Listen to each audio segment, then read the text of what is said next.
Hi everyone, Aaron here for Zollotech, and Apple released macOS 26 Beta 1 Tahoe. macOS Tahoe 26 Beta 1 is available to developers, and the public beta should be out in early July. Sometimes they do release it at the end of June though.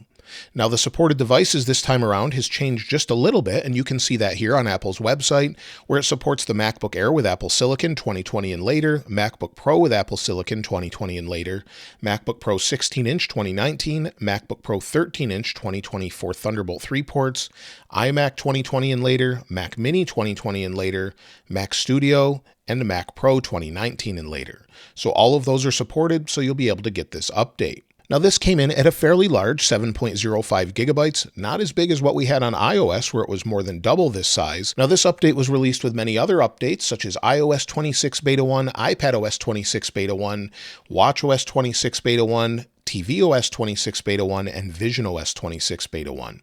They've brought in the 26 name to make it for the following year to unify it across all devices. And that's the same with the new design.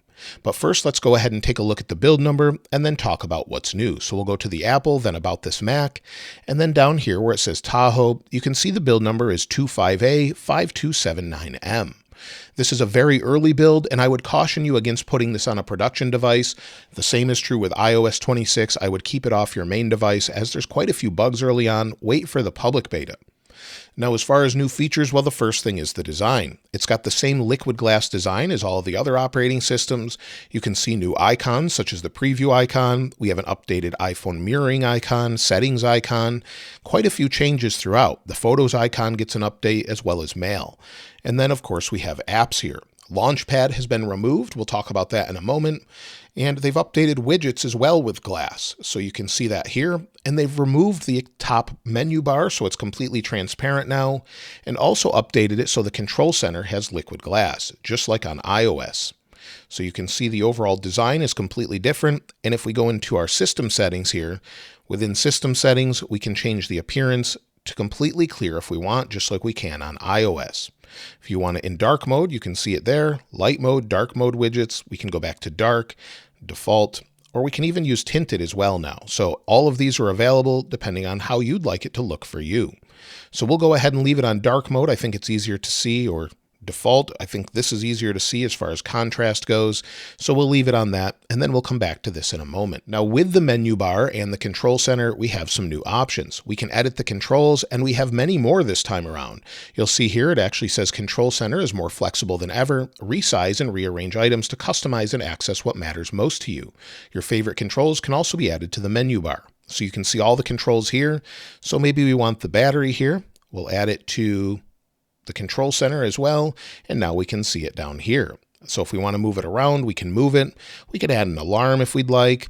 We've got AirDrop, of course. We already have that, but we have quite a few others, and third-party apps can add these as well. So maybe you have different apps on here from someone else, or you just want to do something simple like a screenshot. You can add that as well. So capture screen, we'll add it to the control center. If we click on it, we can also add that to the menu bar up here if we want to just do a quick screenshot. If we click the plus button here, of course, you can see different icons for music. It's sorted now. We've got home, favorites, and you can change what you'd like to see as far as the icons go and categorize those. So it's a really nice addition, a lot more customization, and then you can just drag and drop everything from accessibility to focus and more. So let's go ahead and click done. That's what we'll leave for now. We've got everything set here at the top. And another way to see the update is if we go into the music app here, let it load, just like on iOS here. If we scroll, you'll see that it's liquid glass behind it. So it's translucent. You can see the overall player down at the bottom. And as we scroll, you can see what it looks like. The same is true on the left-hand side.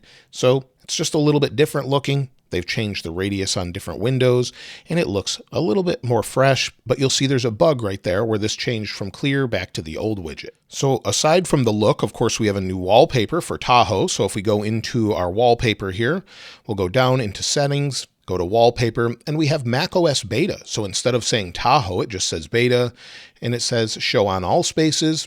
And then you can, of course, switch between light and dark mode. So depending on how you have it set up, you can change the appearance, and then you'll see the appearance here where we can, of course, switch to dark mode. There's the dark mode background. I like the light mode background. Sometimes I leave it on auto, but this just gives you an idea of what it looks like overall. So whatever works for you, of course, you can change it along with the theme and accent color. Now, another thing that's new has to do with Finder. If we click on Finder, within the desktop here, you can see it looks pretty much the same. Of course, it's been updated visually. Again, the corner radiuses have been changed. Maybe we want to change the overall folder the way it looks. So we, of course, can maybe add blue. We changed it to blue, and then we have some other options as well. So we can customize the folder. So pop this up here, and maybe we'll customize it with a logo on here.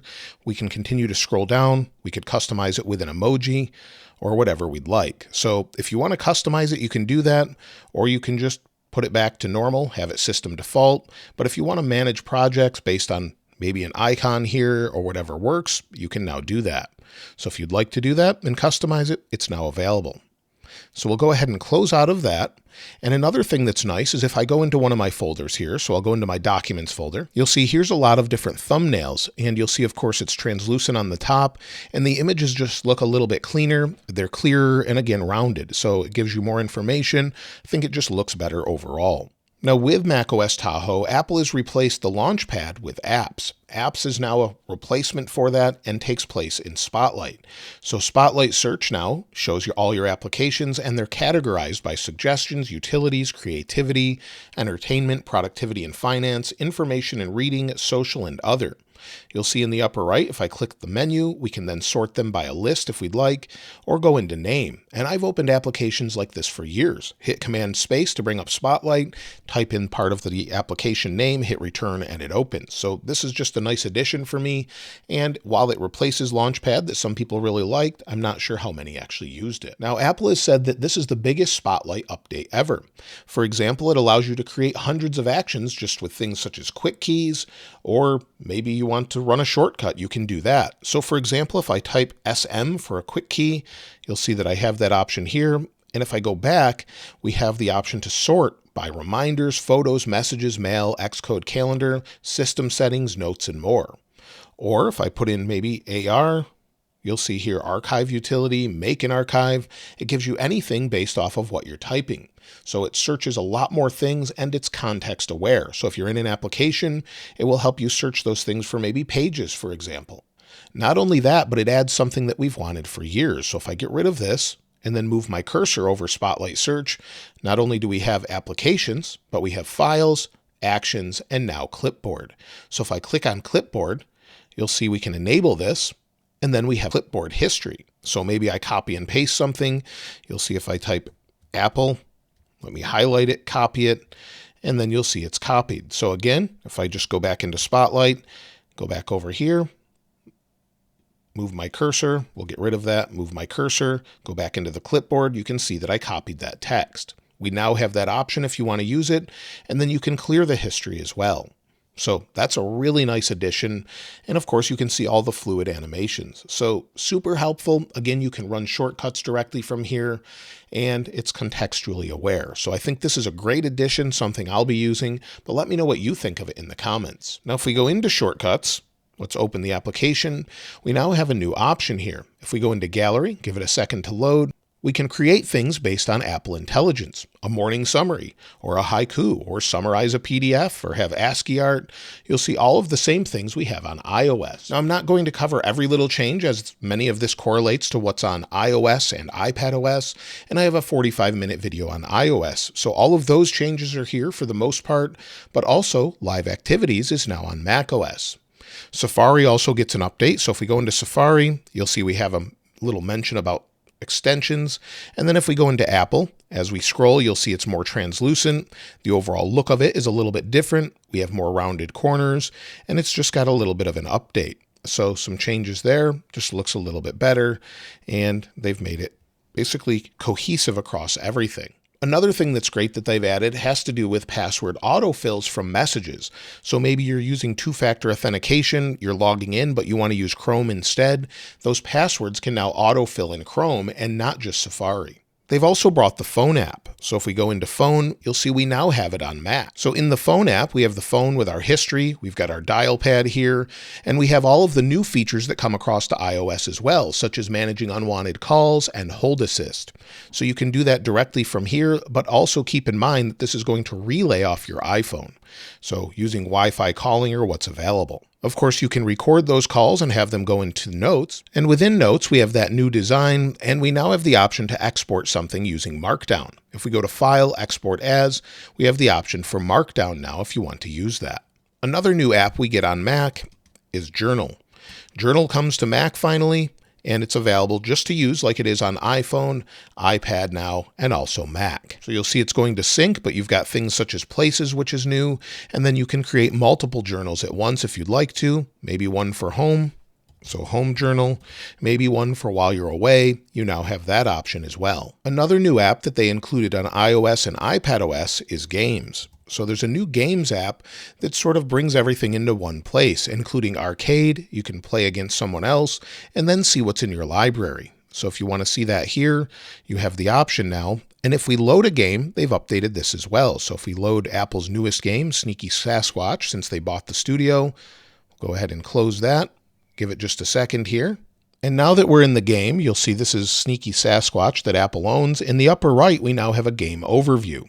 So you can see things such as leaderboards, but if we go into this option here, we have the option to maybe adjust the display, the sound. You can see your energy mode. You can connect a game controller and see that game mode is enabled. So if you want energy mode to be on low power or automatic, you can do that. And of course, see friends and also what you're playing.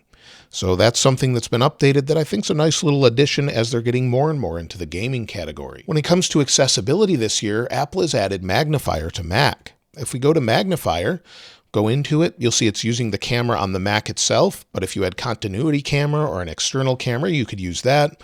And of course, we can zoom out, zoom way in if you'd like, and then we have some options to the side. So we can straighten, you'll see it's a little bit buggy. We have the contrast, brightness, we can change this if maybe we're trying to look at a document. And then if we go here, you'll see that we have the option for text color if we're looking at a document, system font, and so on. So it makes it much easier to see things if you want to use the camera from your Mac. Now within our system settings, we have an all-new feature called Accessibility Reader. If we go to Read and Speak, we have Reader, and we can enable this, autoplay in Reader if we'd like, and then we have some options for speech selection, speak item under the pointer, speak announcements, system typing feedback, and it's system-wide. It carries across to iOS and iPadOS and Mac as well. They've also updated Braille quite a bit, so this should be helpful for those that want to use it with an all-new interface for Braille displays. And then in addition to that, we also have vehicle motion cues. So if we go under motion, you can see reduce motion, but also vehicle motion cues now. This is something that I actually use regularly when I'm on my iPhone that seems to help when you're in a car, keep you less nauseated from moving. So you'll see the dots on the screen there. And as it detects motion, those dots move to give you a sense of motion. It seems to work really well for me. Not everyone likes it, but it's something that I find helpful. Now throughout macOS Tahoe, you'll actually find quite a few different changes, some small refinements here and there, but overall it's mostly the same. You'll see different icons such as iPhone mirroring, and in general I think it's a good release, but of course it needs some refinement still.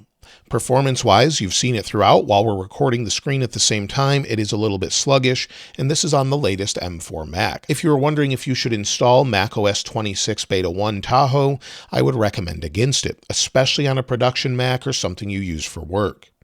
However, as far as the overall battery life, well, you've seen it go down while recording this video, and I would expect it not to have great battery life, at least for a few betas. I would highly recommend just waiting for the public beta at this point. So you'll see here battery health. I'm at 100%. This is a newer Mac, so I expect that, but this looks mostly the same here. So everything is what you would expect as far as that goes, just some major visual overhauls, and the general update seems to be pretty good. So overall, macOS Tahoe seems like a nice update, some visual refinements, and it will get better in the future here. Let me know what you think of it in the comments below, and if you found any other major features. And of course, I'll try and link this wallpaper if I can in the description if you don't want to run Tahoe just yet.